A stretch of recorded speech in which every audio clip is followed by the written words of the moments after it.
Bonjour à tous et bienvenue dans ce nouveau numéro de l'art d'être entrepreneur. Je suis aujourd'hui en compagnie de Félix Canto et Jean-Baptiste Bissement qui ont lancé fin 2014 l'Orangerie de Paris. Bonjour messieurs. Salut. Bonjour. Alors votre histoire est assez intéressante et tout d'abord en fait la première étape qui est assez intéressante dans votre histoire c'est la rencontre. Comment est-ce que vous êtes rencontrés tous les deux? Alors oui, c'est assez sympa puisqu'en fait j'ai publié mon sujet de mémoire en janvier 2013 sur Facebook. C'était une boîte que je voulais monter sur un système de VTC et JB est venu me parler par rapport à ça. Il est venu me parler sur Facebook. Salut Félix, comment tu vas? Tu veux monter une boîte? Moi aussi, viens, on se rejoint. Donc vous vous connaissiez presque pas avant et ben non. Et c'est l'envie d'entreprendre qui vous a permis de vous réunir tous les deux finalement. Exactement, c'est vraiment l'envie de monter un business. On savait pas quoi, mais on voulait monter une boîte, donc du coup on s'est rencontrés. Et comment ça s'est passé? Alors vous vous êtes rencontrés, vous avez chacun présenté vos projets. Jean-Baptiste, je crois que vous aviez un projet aussi. Oui, un projet de yaourt à boire. À l'époque, je voulais faire des yaourts à boire à la banane qu'on retrouvait pas. Et on a commencé d'ailleurs à travailler ensemble sur ce projet. Qu'on a fait pendant 1 mois et demi, 2 mois. On a travaillé sur ce projet, on a commencé à comprendre la logique dans l'alimentaire. Projet qu'on a rapidement abandonné, qui nous a amené au prochain et à le faire ensemble. On a toujours voulu faire de la bouffe. Ça a été vraiment un point commun, un tronc commun. C'est ça qui a été en vie. On est passé des yaourts à boire aux oranges pressées, aux fruits pressés. Toujours orienté business bouffe. Après, les distributeurs automatiques, ça a été justement, donc, vous aviez cette envie d'entreprendre, vous aviez envie donc, de faire dans l'alimentaire. Et comment est-ce que vous en êtes arrivé à créer l'Orangerie de Paris, donc le distributeur d'oranges pressées? Alors en fait, donc déjà on reprend sur le yaourt à boire, projet qu'on a abandonné. On est resté dans l'alimentaire et on est parti sur un constat qui était de dire que dans la grande distribution, dans la grande et moyenne distribution, c'était mission impossible pour avoir un jus d'orange qui avait les mêmes goûts et les mêmes qualités nutritionnelles que celui qu'on fait chez soi le matin. Et du coup on s'est dit, go, on va le faire.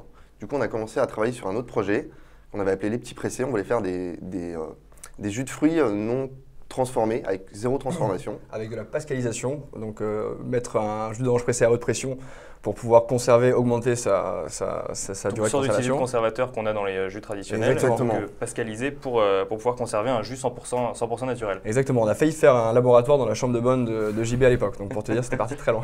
Pour pouvoir créer ces jus, et donc finalement, vous ne l'avez pas fait? Heureusement. Non. Du coup, c'est un projet qu'on a abandonné.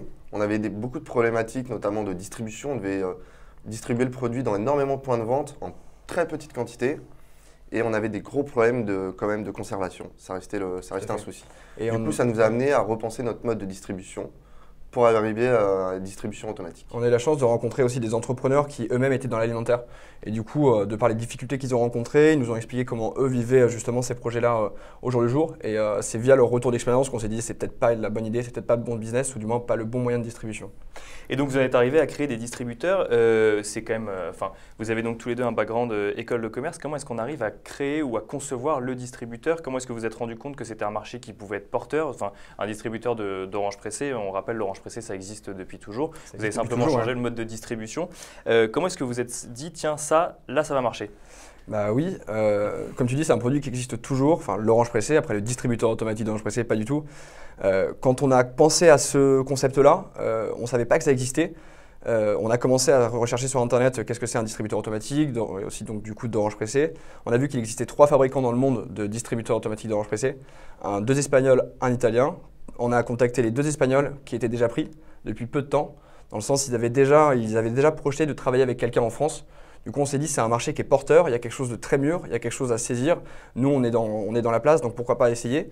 À l'époque, on ne savait pas qu'il y avait le 3e fournisseur fabricant italien. On lui a téléphoné et il nous a dit écoutez, pourquoi pas, faites-moi un dossier, venez me voir en Italie. Du coup, on est allé en Sicile, à Catania, pour le rencontrer en septembre 2013. Pour pitcher le concept et pour le convaincre de travailler avec vous. Et je pense qu'on l'a convaincu, ouais. Alors donc là, finalement, vous avez réussi à créer les machines. Il y a quand même un certain nombre de choses auxquelles on doit faire face. C'est des produits frais, donc il ne faut pas que ça reste trop longtemps dans une machine. Par exemple, comment est-ce que vous, en tant qu'entrepreneur, vous avez réussi à pallier à ces choses auxquelles on doit faire face? Alors déjà, on a la chance que l'orange, c'est un produit qui se conserve quand même assez bien. On peut acheter ces oranges dans une grande distribution, les ramener chez soi, la mettre dans sa cuisine, à température ambiante. 1 semaine après, on les mange encore. Nous, en plus, on a un taux de rotation qui est quand même assez important parce que là où ça ne consomme pas, là où on va avoir des oranges pourries, c'est là où ça ne consomme pas. Là où ça ne consomme pas, c'est que ce n'est pas forcément rentable. Donc, de toute façon, ce n'est pas des endroits dans lesquels on va. Aujourd'hui, on a un taux de rotation qui est d'environ tous les 3 jours. Donc, une orange, ça se conserve 3 jours. On a très peu ce problème d'orange pourrie. Ouais. L'orange pourrie qui va avoir lieu, c'est plutôt celle qui a suivi la chaîne logistique et qui a échappé au regard et à la chaîne et qui s'est retrouvée là Par hasard. Par hasard, donc c'est Exactement. pas un problème récurrent. Vous me Non. dites Orange abîmé, moi ça me fait penser à Marché, ça me fait penser à Primeur, et je crois que vous avez décidé de communiquer sur cet axe-là. Finalement, on n'est pas face à un distributeur de soda, on est vraiment sur un axe totalement différent. T'as raison, c'est une bonne transition. Du coup, ouais, on a vraiment envie plus que de faire un distributeur automatique, on a surtout envie de faire de l'orange pressé. Et c'est ce concept de marché qu'on a essayé de ramener dans nos machines. D'ailleurs, je dis machine, mais je pense que JB va engueuler parce que l'idée, c'est de parler surtout d'orangerie. D'accord. L'orangerie, c'est plus qu'un distributeur automatique. Donc, c'est un endroit où tu peux prendre un jus d'orange pressé, tu mets une pièce, tu appuies sur le bouton, tu vois les oranges qui peuvent descendre, qui se font couper, qui se font presser devant toi. Donc, tu peux voir le produit, tu pourras le tester, tu peux le sentir. Et au-delà de ça, on a mis une ardoise à l'intérieur dans laquelle on écrit à la craie la variété, l'origine, un petit mot sympa pour faire sourire les gens le matin. Et les gens passent un moment marché. Comme à Avignon dans le Vaucluse, ils passent un moment marché pour tester un produit. Sauf que là, ça peut être à Paris.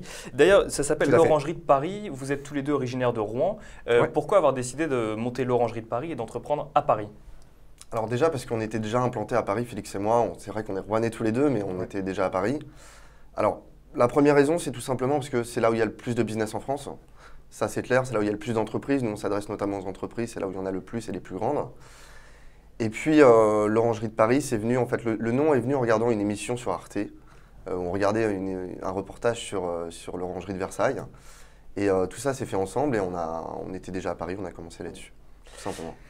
Alors, l'Orangerie de Paris aujourd'hui, c'est combien de machines ou pardon d'orangeries justement d'orangerie et surtout, c'est où? C'est seulement à Paris, c'est en Île-de-France, c'est sur l'ensemble de la France? Alors, c'est 31 orangeries plantées sur Paris et Petite Couronne. Donc on dit des orangeries plantées, hein, plantées, ouais, plantées, Ouais, très ouais, bien. c'est ça, ouais.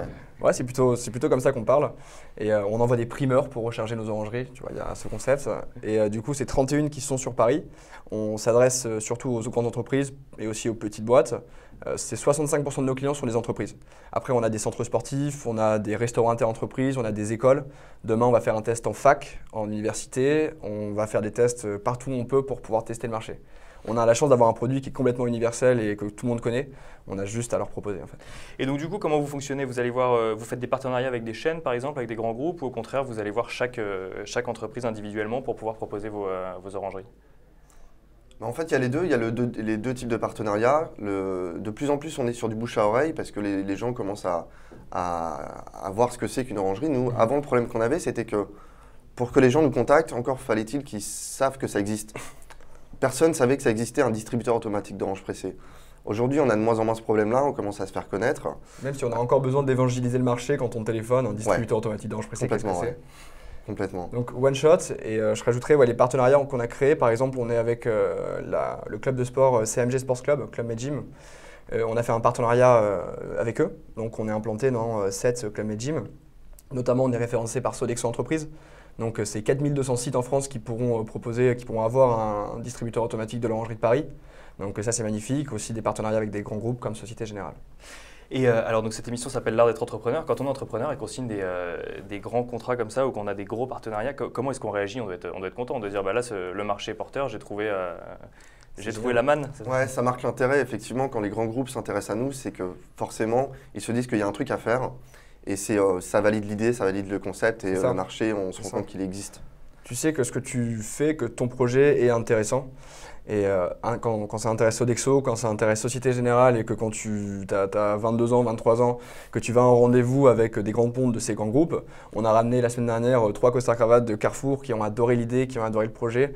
Et aussi, je pense, nos personnalités. Et quand tu arrives et que tu arrives à les convaincre, eh ben, ça fait vraiment plaisir. Et du coup, peut-être des projets pour demain, peut-être ouvrir, là, donc là on est à Paris, mais peut-être ouvrir à l'ensemble de la France, peut-être à l'international, qui sait? Ouais, effectivement, c'est des idées qui nous trottent évidemment depuis longtemps. On souhaite exporter le concept et ne pas simplement s'arrêter à Paris. C'est vrai qu'on réfléchit beaucoup à des pays où il fait chaud, et notamment les pays du Golfe. Et, éventuellement, peut-être partir là-bas, ouais. Et pour finir, je crois que vous serez présent au Salon de l'Agriculture tous les deux, donc dans pas si longtemps. Exactement, on a signé justement avec Viparis. On va poser une orangerie donc, au Salon de l'Agriculture qui démarre samedi prochain. Donc on aura un espace dans lequel on aura une PLV, on aura Alex qui sera sur place avec un chapeau de paille, avec un tablier pour aller faire tester les jus d'orange pressés à tout le monde. Alex, c'est quelqu'un de l'équipe de l'Orangerie de Paris. Alex, c'est quelqu'un qu'on a embauché en début janvier, qui a commencé avec nous et voilà, c'est génial avec lui. Et vous êtes combien aujourd'hui? On est 5. 5. Et ben, on vous souhaite que l'aventure continue à bien marcher et donc que l'Orangerie de Paris grossisse, je ne sais pas comment on dit, ou s'élargisse. Que le jus se répande partout. Que le jus se répande, parfait. Merci à tous les deux. Non, Merci. c'est génial. Merci à toi. Et quant à vous, je vous donne rendez-vous très bientôt pour un nouveau numéro de l'art d'être entrepreneur.